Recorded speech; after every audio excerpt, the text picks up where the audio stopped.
Cybersecurity is an emerging topic for drinking water and wastewater utilities. Even small communities with small systems can be susceptible to cyber incidents. Getting a basic understanding of cybersecurity and how you can set your utility up to be as protected as possible can help to deter actors who seek to access customer information and potentially impact utility operations. Hi, I'm Michelle DeHaven. I'm a senior program manager with the Environmental Finance Center out of Wichita State University, and I'm here today to talk to you a little bit about cybersecurity for water and wastewater utilities. According to the Cybersecurity and Infrastructure Security Agency, or CISA, as I'll refer to it going forward, cybersecurity is the art of protecting networks, devices, and data from unauthorized access or criminal use, and the practice of ensuring confidentiality, integrity, and availability of information. You may be wondering, why does this matter to me? Surely a utility, especially a small utility like mine, is not at great risks. Well, whether your community is urban or rural, whether you treat drinking water or wastewater, there are vulnerabilities present that can leave your system at risk for malware, ransomware, altered files, personally identifiable information accessed, and potentially operations interfered with. How does this impact your utility? There are four main ways in which a cyber incident can potentially impact your utility. You could lose some or all of your potable water supply. With an attack on a water utility, there is the potential that the utility will lose the ability to continue to serve their customers. And without the ability to properly treat water, the community may lose access to potable water. The reduced level of service could impact your utility's ability to distribute water to the community. Additionally, if your system is accessed, personal information could be obtained, anything from customers' social security numbers and information and birth dates and all of those other things that are associated with their personal information could be accessed by a cyber incident. Cyber incidents could compromise physical systems as well. This could lead to compromised water that's potentially ingested by customers. Compromised treatment processes could also lead to hazardous conditions for the employees at the treatment system. So, could the system potentially become overpressurized? Could a compromised chlorination system cause a toxic atmosphere? Could a compromised wastewater treatment facility discharge large volumes of untreated wastewater? SSOs and untreated wastewater discharges could have significant damaging effects on the environment. Your utility could experience damage to infrastructure and other assets. Interference with operations and controls could potentially cause corrosive or hazardous conditions in pipes. Physical devices that rely on electronic controllers might also be forced to effectively damage themselves by removing set limits and causing the devices to run beyond manufacturer specifications and beyond the capacity of the asset. So where can you start in order to prevent cyber incidents from impacting your utility? The beginning is to avoid phishing. Phishing is when someone sends a link that looks trustworthy, but when you click on it, it takes you somewhere malicious. It can install malware or ransomware on your computer. It can access that sensitive, personally identifiable information and can cause a lot of problems for your utility system.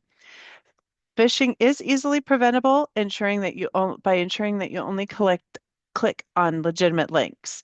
So if you have a link that shows up in a text or an email or something like that, you see the link, you hover your mouse over the top, and a small box may appear.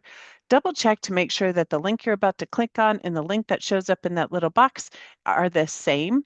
That can help to ensure that you're only clicking on valid links. Now, this isn't necessarily 100% foolproof, but it can certainly help with ensuring that you're not clicking on malicious links. Strong passwords are important to protect both physical and digital assets by ensuring that only the people who should have access to your assets do.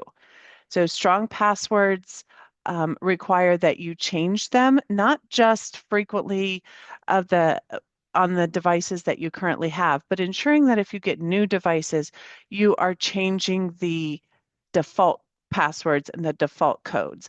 And in tandem with that, making sure that you're deactivating the default codes and default passwords. If you get a new asset, many assets are, you can Google the asset and it will tell you what the default password is. So ensuring that you are deactivating those default passwords and changing them to something else can help to secure both your physical and digital assets that may be connected to something with a password. When setting a password, you want longer passwords, not necessarily epic poems or anything along those lines, but we do want a good substantial password that is a mix of numbers, letters, and symbols that are easy to remember but hard to guess. Don't repeat your passwords and don't kind of repeat your passwords. So don't have the same water123 as your password on every device, but don't also have water123 on one device and then water1234 on one device and then water12345 on one device. You want to make sure that you mix them up and that they're different. Again, hard to forget, hard to figure out, easy to remember. Multi-factor authentication adds an extra layer of security that can help ensure that there isn't unauthorized access to your assets or to your system. Multi-factor authentication starts by you log into a device, you get a text or an email on your cell phone or another device that you verify that you are in fact the right person, and then you are able to log into the device. CISA recommends the following levels of multi-factor authentication measures that can provide security. So a good layer of multi-factor authentication is that text or email code. And sometimes biometrics could be facial recognition or fingerprint, perhaps. The CISA recommends as a better multi-factor authentication layer is an authenticator app that requires a code or a number matching in order to ensure that the person who is trying to access does in fact have authorization to access those services or those devices. And then the best is a security key, which is a physical key to log in. So it plugs in or taps to your device. It's another kind of physical key. And it's also good protection against phishing. So there are multiple options for multi-factor authentication. Even the lowest on the end here in the good, the text or email code can provide some significant security to your utility and its assets. And then finally, updating your software. We all get those little notifications that say, hey, you need to update your software or your operating system, and we snooze it as much as we can because it always comes in inconvenient time. But it's important to do that. Updated software helps to get the flaws and potential security risks out of your operating systems. So ensuring that you are getting those updated to make sure that you have the full security and protection that the operating system and the software provides. Some other steps for protection include making sure that you're inventorying your digital assets. We inventory our physical assets. We know what they are, where they are, what condition they're in, when we need to replace them. We need to do that with our digital assets as well. Check the locks on your doors. This might seem pretty obvious, but sometimes we're just going about our day and aren't really paying attention. And sometimes those physical controls of ensuring that our doors are secure can help to secure our digital assets as well. Make sure you're reviewing your onboarding and offboarding policies. So when you hire someone new to come into the utility as staff, we're giving them keys, we're giving them a badge, we're giving them their email address, we're giving them the passwords, et cetera, et cetera, et cetera. We need to have that kind of checklist for when we're offboarding employees as well. So if someone separates from the utility, whether voluntarily or involuntarily, we want to get the keys back, we want to get the badge back, we want to deactivate the badge, we want to deactivate the passwords or change them or something along those lines to ensure that once someone separates from our utility, they're no longer able to access the system. Make sure you're doing regular cybersecurity assessments.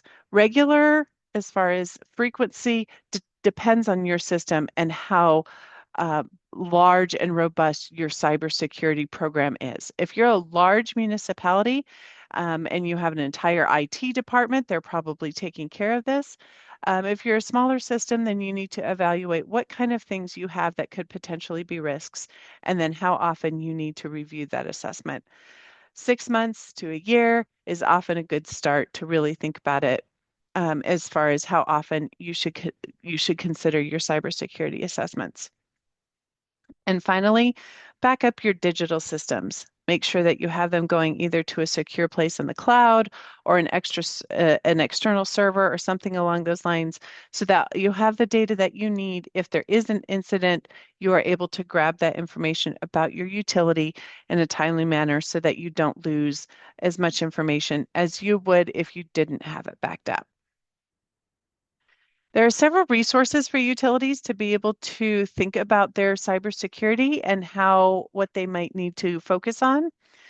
CISA provides what they call cyber hygiene services. It's a combination of vulnerability screening and web application screening that works together to help develop a plan that can reduce risk, potentially avoid cyber incidents, making sure that you have a good response plan in place, and thinking about what your cybersecurity looks like for the future.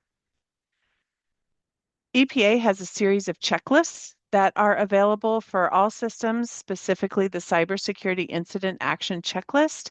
It's literally a checklist that you can go down to think about preparation, response and recovery plans, and how you can build stronger if you have experienced a cybersecurity incident, and how you can potentially prevent one.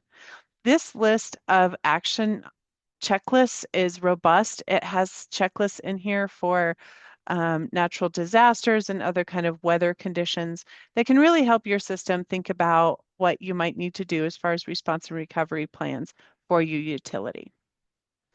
And finally, EPA Water Cybersecurity Assessment Tool is a no-cost Excel-based tool where you answer a bunch of questions, and then after you refresh the spreadsheet, it will give you a list of recommended actions that you can take for your utility. It's based off of CISA's cross-sector cybersecurity performance goals. It's a very robust tool that can provide as much information as you might need based off of your system. If you don't have a whole lot of cybersecurity issues, your recommended actions may be small, but they can still provide you with some support to think about. There will be links for all three of these resources in the information for this video below. In summary, remember to avoid phishing by checking links and only clicking on things that you know are good. Have strong passwords that are long, mix of numbers, characters, and symbols, and that is hard to figure out but easy to remember. Consider what your multi-factor authentication options are and make sure that you're updating your software. These are low cost, low effort tasks that you can do today to try to prevent a cybersecurity incident at your utility.